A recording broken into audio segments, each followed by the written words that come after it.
Cuando un videojuego fracasa, lo normal sería reconocer los errores, aprender y seguir adelante. Pero algunas compañías prefirieron una estrategia mucho más cómoda: señalar a los jugadores, acusarlos de no entender su visión o decir que simplemente eran demasiado exigentes. Y comenzamos con uno de los casos más extremos y recientes: Concord. Sony y Firewalk Studios se tiraron 8 años con un presupuesto que rozaba los 400 millones de dólares para parir un hero shooter de pago. El resultado: duró literalmente 2 semanas a la venta en las tiendas antes de que apagaran los servidores por falta de jugadores. Vamos, un desastre histórico. Pero claro, en lugar de asimilar que el mercado actual está saturado de opciones gratuitas mejores, el entorno del juego decidió que el problema éramos nosotros. ¿Y de qué acusaron exactamente a los jugadores? El argumento estrella en las redes sociales de los propios desarrolladores fue tachar a la comunidad de trolls y freaks, impulsados por una negatividad tóxica. Soltaron la narrativa de que el juego no había fracasado por su diseño genérico de personajes o por costar 40 eurazos de salida, sino porque todo Internet había organizado una campaña de odio masivo e irracional. Según su lógica corporativa, la peña se había ensañado con el juego por puro aburrimiento y maldad, obviando la realidad de que la gente simplemente pasa de pagar por un producto que no aporta absolutamente nada nuevo al panorama de los videojuegos. Y por si fuera poco, se escudaron en que los jugadores modernos no sabían apreciar el tremendo esfuerzo y el talento masivo depositado en el proyecto. Insinuaron que la comunidad actual está tan mal acostumbrada a los títulos gratuitos y a las modas pasajeras, que boicotearon el juego de forma injusta, sin darle una oportunidad real en el mercado. En lugar de hacer autocríticas sobre las pésimas decisiones de marketing y el nulo interés que generó desde su primer tráiler, prefirieron señalar con el dedo al consumidor, acusándolo de inmaduro por no querer pasar por caja. Y unos años antes, Electronic Arts ya había descubierto qué ocurre cuando invitas directamente a los jugadores a no comprar tu juego. Pasamos directamente a Battlefield 5. Y es que lo de Battlefield 5 es el ejemplo de manual de cómo pegarte un tiro en el pie corporativo. En 2018, EA y DICE presentaron el juego con un tráiler que dejó a todo el mundo con el culo torcido. Querían vender una experiencia de la Segunda Guerra Mundial, pero metieron una estética hipercolorida, prótesis mecánicas tipo steampunk y situaciones que parecían sacadas de Mad Max en vez de un conflicto histórico. La comunidad, que esperaba el realismo sucio de la saga, se cabreó un montón. ¿Y qué hizo la directiva ante las críticas y el bajón de reservas? Pues insultar a sus propios clientes. Patrick Sunderland, que por entonces era el director de diseño en EA, salió en una entrevista a soltar comentarios que pasaron a la historia del marketing desastroso. En lugar de encajar el golpe con elegancia, sugirió que los jugadores eran personas sin educación respecto al contexto histórico que ellos querían proyectar. Su argumento principal era que la comunidad estaba llena de sectores que no aceptaban que el estudio buscara ser inclusivo y mostrar una diversidad de género que, según ellos, sí existió en el conflicto. Se colocó en una posición de superioridad, asegurando que los fans eran demasiado cerrados para procesar su visión creativa y que las quejas eran solo ruido por temas políticos de Internet. Pero el momento cumbre llegó cuando soltó la mítica frase: "Es una decisión nuestra, o lo aceptas o no compres el juego". Básicamente lanzó un órdago a millones de seguidores leales diciéndoles que si no les gustaba el enfoque, que se guardaran el dinero. ¿Y qué crees que hizo la gente? Pues obedecerle. Cuando el juego se lanzó a finales de año, las ventas físicas iniciales se desplomaron más de un 70% en comparación con la entrega anterior. EA tuvo que rebajar el precio a las pocas semanas para intentar salvar los muebles, y Sunderland terminó dejando la compañía poco después. Sin embargo, llamar inculta a una parte de tu comunidad no es la única manera de alejarla. También puedes coger a un personaje querido, cambiarlo completamente y después insinuar que sus seguidores están anticuados. Eso nos lleva directamente a DMC Devil May Cry. Y es que lo de este juego es canela en rama. En 2013 Capcom decidió hacerle un lavado de cara a Devil May Cry. Para ello contrató a Ninja Theory y nos presentaron un reboot con un Dante Alighieri irreconocible. El mítico cazademonios chulito con pelazo plateado y gabardina roja fue sustituido por un chavalín con estética gótica, fumador, flacucho y con pelo corto moreno. Los fans de toda la vida se tiraron de los pelos y pusieron el grito en el cielo. ¿Y qué hicieron los desarrolladores? En vez de calmar las aguas, se liaron a puñetazos cibernéticos con su propio público. Tanto Capcom como Ninja Theory, especialmente su director, respondieron a la comunidad con una condescendencia brutal. Aseguraban que los jugadores tradicionales eran unos inmaduros y unos cerrados de mente, que estaban totalmente atrapados en el pasado. Su excusa favorita era que las quejas eran simples rabietas de internet de un sector que no sabía apreciar el arte moderno ni la evolución cultural. Básicamente sugirieron que los fans tenían un gusto anticuado y que si el Dante original saliera hoy a la calle en un bar real de la era moderna, la peña se reiría de él. La cosa se puso más tensa porque decidieron reírse de los jugadores dentro del propio juego. En la primera misión, una peluca blanca cae sobre la cabeza del nuevo Dante, y este, al mirarse en el espejo, dice con desprecio: «Ni en 1.000.000 de años». Una bofetada directa a los veteranos de la saga que sentó como una patada en el estómago. Culparon a la comunidad de organizar una campaña de odio injustificada que asustó a los nuevos compradores potenciales y arruinó el lanzamiento. Y el siguiente caso fue todavía más extraño. Valve lanzó un juego de cartas en el que había que pagar por entrar, pagar por conseguir cartas y en ocasiones pagar también para competir. Estoy hablando de Artifact. Ponte cómodo porque lo de Artifact es de traca. Valve, los creadores de Dota 2 y dueños de Steam, decidieron meterse en 2018 en el mundillo de los juegos de cartas digitales. Ficharon al mismísimo Richard Garfield, el creador de Magic, para diseñar un juego profundo y espectacular. El problema es que Valve se pasó de lista con la monetización. El juego no era gratuito. Tenías que pagar 20 pavos para comprarlo, pagar dinero real por cada sobre de cartas y, para colmo, pagar entradas para jugar los modos competitivos donde se ganaban las recompensas. Un sacacuartos de manual. Obviamente la comunidad huyó despavorida y el juego pasó de tener 100.000 usuarios a quedarse desierto en 4 meses. Pero claro, la culpa no fue de su avaricia sino de los jugadores. ¿Y cómo justificó la compañía semejante tortazo corporativo? Richard Garfield y varios portavoces vinculados a Valve soltaron que los jugadores actuales estaban mal acostumbrados y viciados al modelo free-to-play. Según su lógica, el público de hoy en día solo quería recompensas fáciles y gratuitas, y era incapaz de entender o valorar la pureza de una economía de mercado real dentro de un videojuego. Aseguraban que la comunidad no apreciaba el valor de que las cartas digitales tuvieran un coste real y pudieran revenderse en el mercado de Steam, tachando las quejas de rabieta de tacaños que no querían pagar por un producto de calidad. Básicamente, la compañía culpó a la audiencia de sufrir una especie de miopía financiera y de no tener la madurez necesaria para procesar un sistema económico tan avanzado. Insinuaron que los usuarios destruyeron el juego con una campaña de negatividad injusta, porque preferían propuestas más sencillas y baratas, en lugar de esforzarse por dominar la complejidad táctica y monetaria de Artifact. Y algo similar ocurrió con el siguiente juego, aunque sus responsables encontraron otro culpable mucho más grande: PUBG. Y pasamos a Lawbreakers. En el 2017, Cliff Bleszinski, el legendario y súper carismático creador de Gears of War, decidió que iba a revolucionar el mundo de los hero shooters con su nuevo estudio Boss K Production. Nos trajo un juego frenético con gravedad cero, ritmos psicodélicos y una jugabilidad brutal que te volaba la cabeza. El problema gordo es que el título salió al mercado justo cuando Overwatch dominaba el planeta con puño de hierro y Fortnite empezaba a asomar la cabeza. El juego nació muerto, las ventas fueron un drama absoluto y Cliff Bleszinski, en lugar de mirarse al espejo y hacer un poquito de autocrítica, decidió que la culpa de la debacle la tenían eternamente los jugadores. ¿Y de qué acusó exactamente a la comunidad? Pues para empezar, soltó que los jugadores de internet eran unos borregos cegados por la corriente principal. Según su teoría, la peña en las redes sociales habían creado una burbuja de negatividad hipertóxica con el único fin de ver fracasar su proyecto por puro morbo, simplemente porque hacer memes de un juego con pocos usuarios concurrentes daban muchos likes. Aseguraba que la comunidad prefería destruir sistemáticamente una propuesta independiente antes que darle una oportunidad real en sus casas. Se olvidó por completo de que el marketing había sido un caos y que cobrar $30 de salida alejaba a un público que ya estaba hiper acostumbrado a los formatos completamente gratuitos.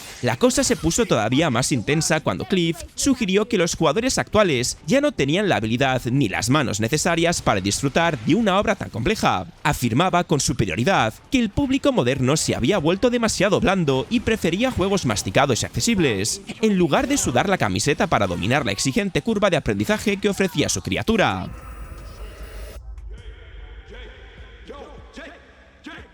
Pero ningún juego resulta tan llamativo como acusar directamente a personas, bots y creadores de estar cobrando para destruir tu lanzamiento. El siguiente juego es Mind's Eye. Mind's Eye debía ser el gran regreso de Leslie Benzies, antiguo productor de GTA, pero terminó convirtiéndose en uno de los lanzamientos más desastrosos del año 2025. Lo más sorprendente no fue únicamente que saliera lleno de problemas, sino que sus responsables comenzaron a hablar de una conspiración antes incluso de que llegara a las tiendas. Durante las semanas previas al estreno, varios medios y creadores que habían probado Mind's Eye publicaron impresiones bastante negativas. Hablaban de una conducción rígida, enemigos con una inteligencia artificial muy básica, combates poco profundos y numerosos fallos técnicos. En lugar de considerar que aquellas señales podían ser reales, Mark Geralt, codirectivo ejecutivo de Build a Rocket Boy, aseguró que existía un esfuerzo coordinado para destrozar al juego y al estudio. Cuando le preguntaron si creía que las personas que estaban publicando críticas habían sido financiadas por alguien,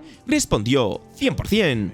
También habló de bots, mensajes repetidos y gente supuestamente pagada para crear una narrativa negativa. No presentó públicamente pruebas concluyentes en aquel momento, pero insinuó que alguien quería impedir que Leslie Benzies triunfara. Entonces Mind's Eye salió, y quedó claro que los jugadores no estaban imaginándose los problemas. El título llegó con caídas de rendimiento, bloqueos, errores visuales, físicas absurdas, una IA desastrosa y misiones extremadamente simples. Build a Rocket Boy tuvo que disculparse y comenzar a publicar parches de emergencia. Incluso IO Interactive, editora del juego, se desmarcó de aquella teoría y afirmó que no creía que la gente estuviera siendo pagada para publicar comentarios negativos. Aún así, desde Build a Rocket Boy continuaron hablando posteriormente de saboteadores internos y externos. Y ahora pasamos a Star Wars Outlaws, donde Ubisoft fue algo más elegante con sus palabras, pero su explicación tampoco sentó demasiado bien. Lo de Star Wars Outlaws es el drama galáctico definitivo del lavado de manos corporativo. Ubisoft se gastó una millonada brutal en marketing para vendernos el primer juego de mundo abierto real de Star Wars. Te prometían una aventura increíble con la contrabandista Kay West. Sin embargo, cuando llegó a las tiendas, el juego se pegó un batacazo financiero de campeonato, vendiendo apenas una fracción de lo esperado y hundiendo las acciones de la compañía. Pero claro, en vez de admitir que lanzaron un juego plagado de bugs con mecánicas de sigilo muy frustrantes y misiones clónicas hechas con su clásica fórmula de comida rápida, la directiva decidió que la culpa era del público y de factores externos. ¿Andas buscando cómo le echaron el muerto a los jugadores? Pues Yves Guillemot, el jefazo supremo de Ubisoft, salió en las reuniones con inversores a soltar que el juego fracasó porque la comunidad sufría de hastío y desinterés por culpa del mal momento de la franquicia de Disney. El argumento estrella fue que Star Wars navegaba por aguas revueltas, debido a series que a la gente no le gustaron. Básicamente, la compañía acusó a los jugadores de proyectar su odio y su frustración política contra Disney directamente sobre ese juego, castigándolo de forma totalmente injusta en las redes sociales, en lugar de juzgarlo con ojos limpios. Y por si fuera poco, desde el entorno de la empresa se llegó a sugerir que el público moderno se había vuelto demasiado exigente y quisquilloso. Se quejaban de que la comunidad de internet se dedicaba a buscar fallos técnicos con lupa en los vídeos de YouTube, exagerando los problemas de lanzamiento para crear una campaña de negatividad tóxica. Ignoraron por completo que obligaron a la peña que pagó el acceso anticipado a borrar sus partidas guardadas por culpa de un bug desastroso. En su cabeza, los jugadores eran unos impacientes sin empatía, que no querían valorar el esfuerzo del estudio. Y Electronic Arts, en cambio, encontró una explicación diferente para Anthem. Había reunido a dos clases de jugadores que querían cosas incompatibles. El siguiente es el ambicioso fracaso de BioWare.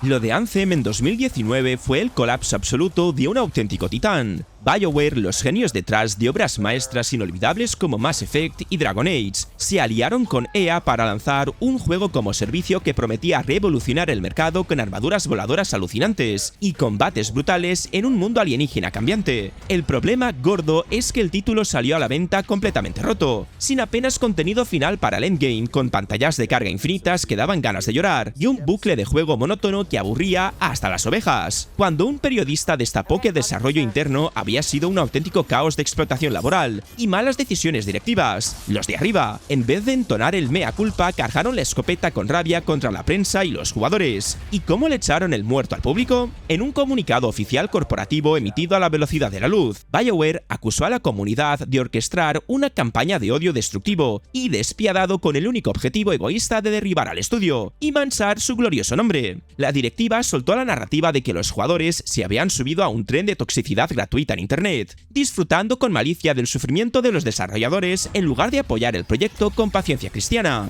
Aseguraban que la peña se estaba cebando con los fallos técnicos por puro morbo cibernético y ganas de hacer memes, restándole importancia al hecho flagrante de que la gente había pagado 70 eurazos de su bolsillo por un producto claramente inacabado. La cosa se puso más intensa cuando sugirieron que el público moderno era demasiado impaciente para entender el funcionamiento y el ritmo natural de un juego vivo.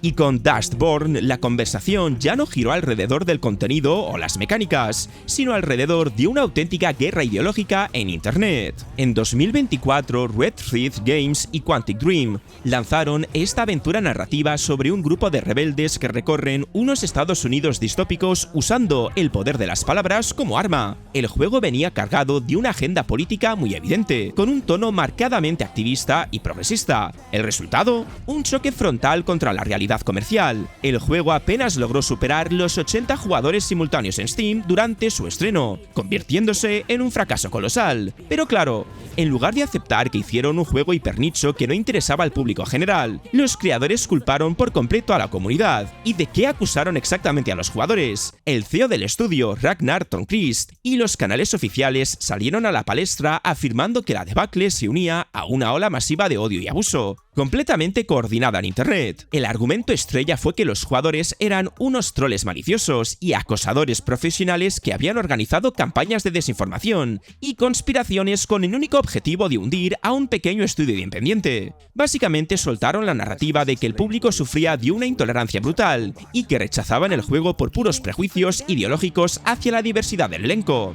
Se escudaron en que los compradores potenciales habían sido manipulados por creadores de contenido tóxicos, lo que impidió que la gente viera el juego con ojos limpios. En su cabeza corporativa, ellos eran las víctimas de una guerra cultural cibernética, ignorando por completo que las mecánicas del juego eran aburridas, los diálogos daban un poco de vergüenza ajena, y la gente simplemente prefiere gastarse el dinero en divertirse antes de que en recibir sermones.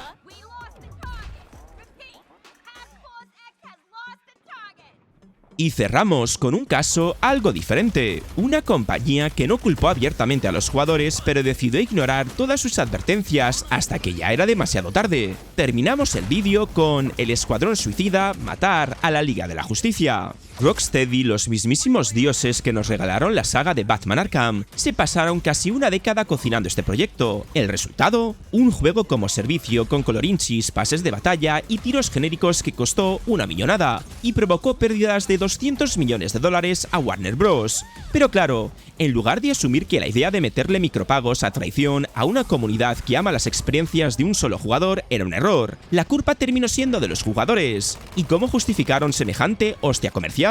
El argumento estrella desde el entorno del desarrollo y los defensores del juego fue el dichoso sesgo de la nostalgia. Básicamente soltaron la narrativa de que los jugadores eran unos antiguos, unos tíos estancados en el pasado que se habían agarrado a un berrinche infantil, porque el juego no era Arkham 4. Se quejaban de que la comunidad era incapaz de evolucionar y aceptar las mecánicas modernas del mercado actual, como si dispararle a cristales morados flotantes desde un tejado fuera la cúspide de la vanguardia jugable. Y por si fuera poco, cuando los servidores se quedaron más vacíos que un desierto a las pocas semanas del lanzamiento, la excusa mutó hacia la impaciencia moderna. Insinuaron que el público de hoy en día no sabe comprometerse a largo plazo con un juego, acusando a la peña de devorar el contenido demasiado rápido y de no tener la madurez de esperar a las temporadas gratuitas que vendrían meses después. Y después de ver todos estos casos, queda bastante claro que culpar a los jugadores es mucho más fácil que reconocer una mala decisión, porque el público puede equivocarse, exagerar e incluso atacar injustamente, pero cuando un juego sale incompleto, no ofrece nada nuevo o directamente ignora lo que quiere su comunidad, el problema no está únicamente al otro lado de la pantalla. Y ahora, dime tú en comentarios, ¿cuál de estas compañías puso la excusa más descarada para justificar su fracaso? Te leo en comentarios. Y si te ha gustado el vídeo, ya lo sabes, dale al Dale like al hype si lo estabas viendo desde el móvil y suscríbete si todavía no lo estabas. Dicho esto, nos vemos en el próximo vídeo.